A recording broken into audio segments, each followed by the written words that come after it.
there, Avril Lavigne was drowning. It was 2014 and the pop star, a year into her whirlwind second marriage to Nickelback frontman Chad Kroeger, was busy touring in support of her self-titled fifth album, released in November the year prior. And the Canadian was feeling uncharacteristically unwell and could not figure out why. She visited doctor after doctor, presenting them with the same thing: "I'm achy, I'm fatigued, I cannot get the FK out of bed," as she recalled to Billboard in October. "What the FK is wrong with me?" Their conclusions?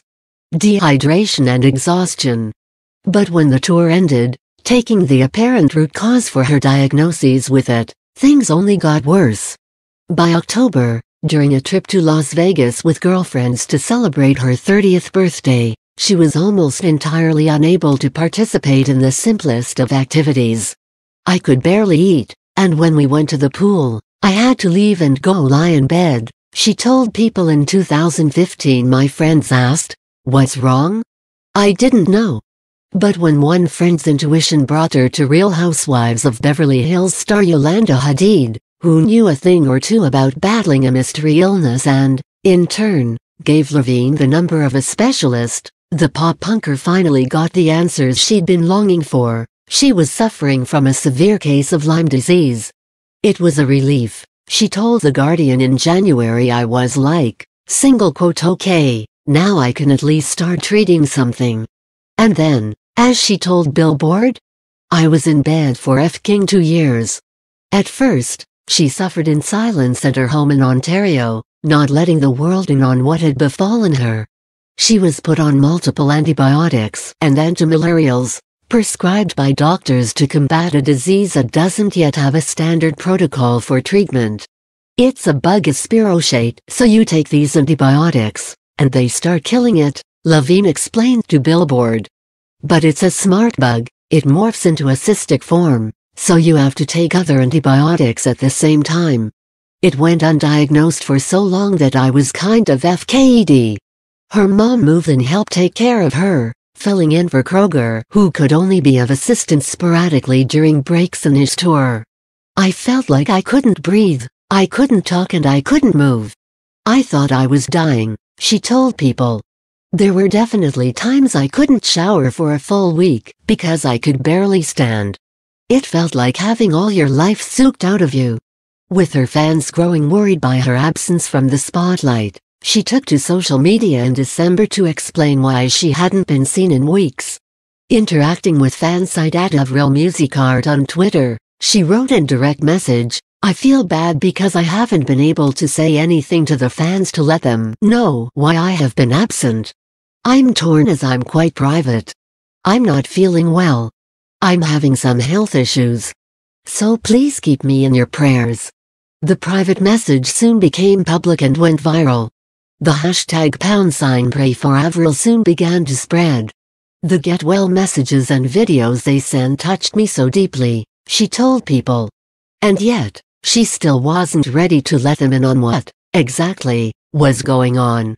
But by April of 2015, her desire to bring awareness to the disease outweighed her fear of having her diagnosis coming to define her if only slightly. And so, she appeared on the cover of People under the words "Her secret health crisis, I thought I was dying." After that, there was no going back. "I feel like I have a responsibility. I can't just sit on my ass and do nothing," she told Billboard a week later.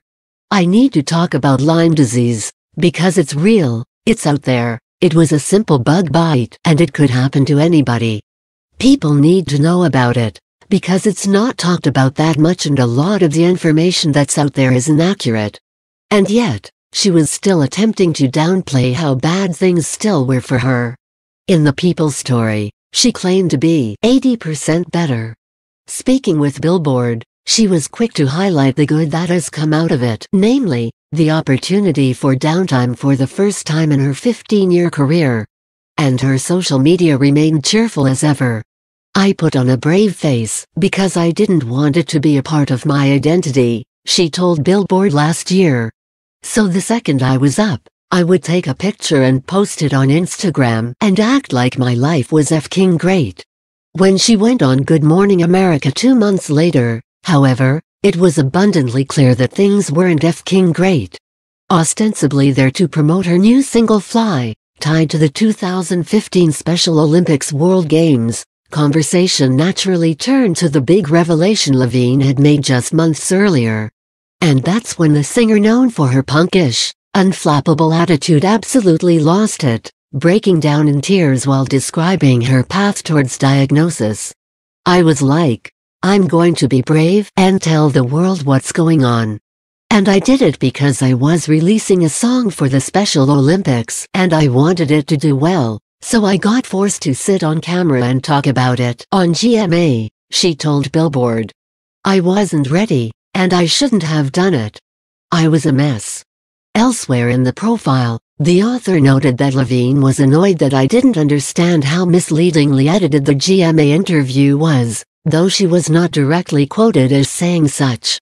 Things would go from bad to worse a few months later when, on September 2nd, Lavigne announced that, after months of speculation regarding the status of their marriage, speculation based, primarily, on her absence from public life, she and Kroger were separating after 2 years of marriage.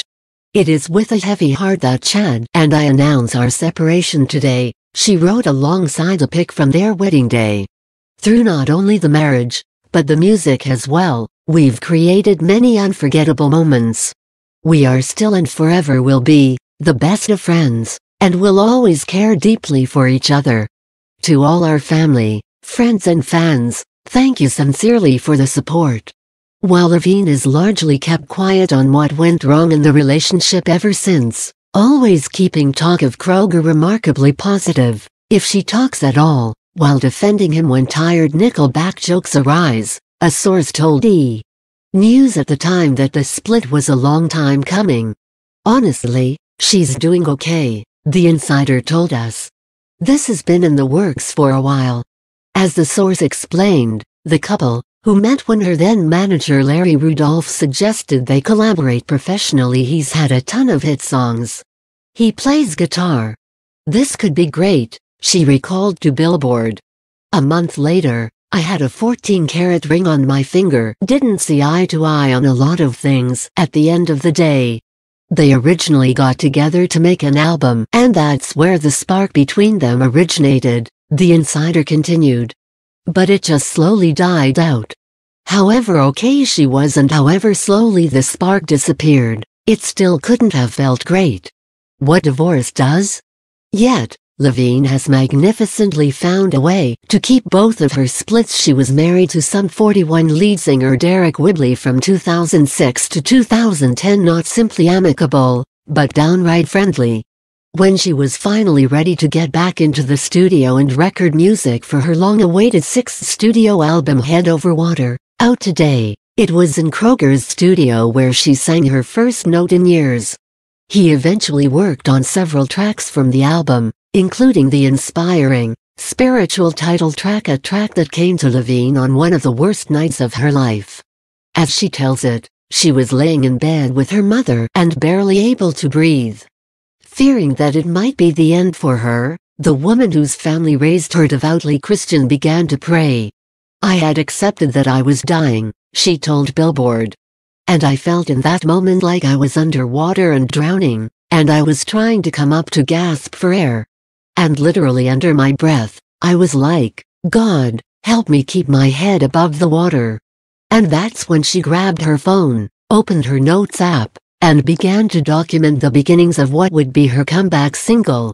"I wasn't even thinking about music," she told Entertainment Weekly. "It just happened." As she told People this week, "Music really lifted me up and made me feel better.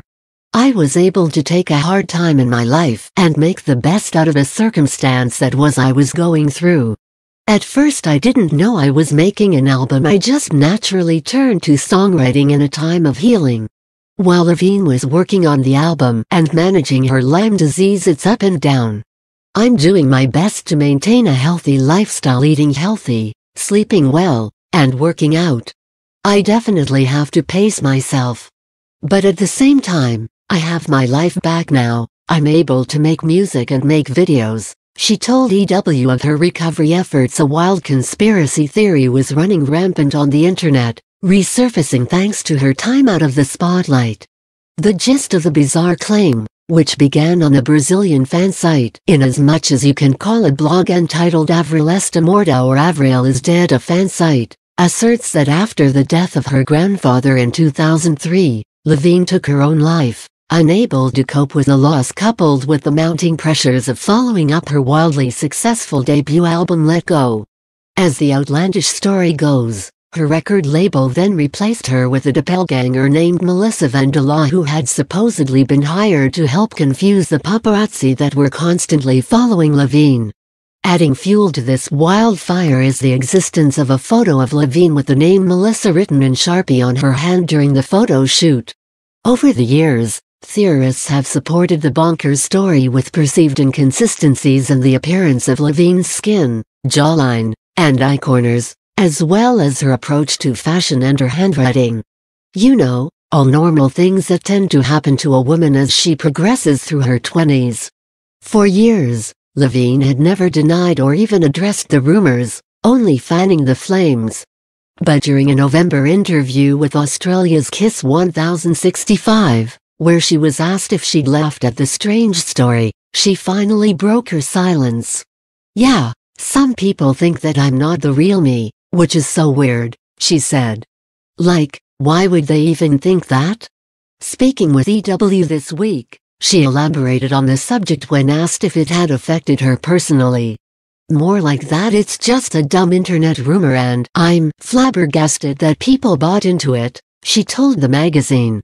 "Isn't that so weird? It's so dumb. And I look the exact same. On one hand, everyone is like, oh my god, you look the same. And on the other hand people are like, oh my god, she died." While the internet has been foolishly debating over whether or not she dead, the last few years have managed to give Lavigne a new lease on life. "It put things in perspective and showed me how much the small things in life, friends, love, family, just your health matter the most," she told People. She's even embarked on a new relationship, dating Philip Seraphim, son of Texas billionaire Fayez Sarafin, since early 2018. Since its inception, they've done little to call attention to the romance, never confirming it publicly, but they've been spotted out together as recently as this week, following Lavigne's appearance on The Tonight Show with Jimmy Fallon on February 13. And while a quick skim of much of the press that she's done in the lead-up to Head Above Water's release makes clear that she really doesn't want to talk about her, she's thankful that, at least, it's allowed her to do some good. "It was painful to face it, and I don't like to talk about it sometimes, but to turn it into music and put it out there into positive experiences to help others has been good," she told EW. "My approach now is one day at a time. Don't overwork myself, just ease back into it," she told People. "I'm in a good place." Finally, Head Above Water is available now.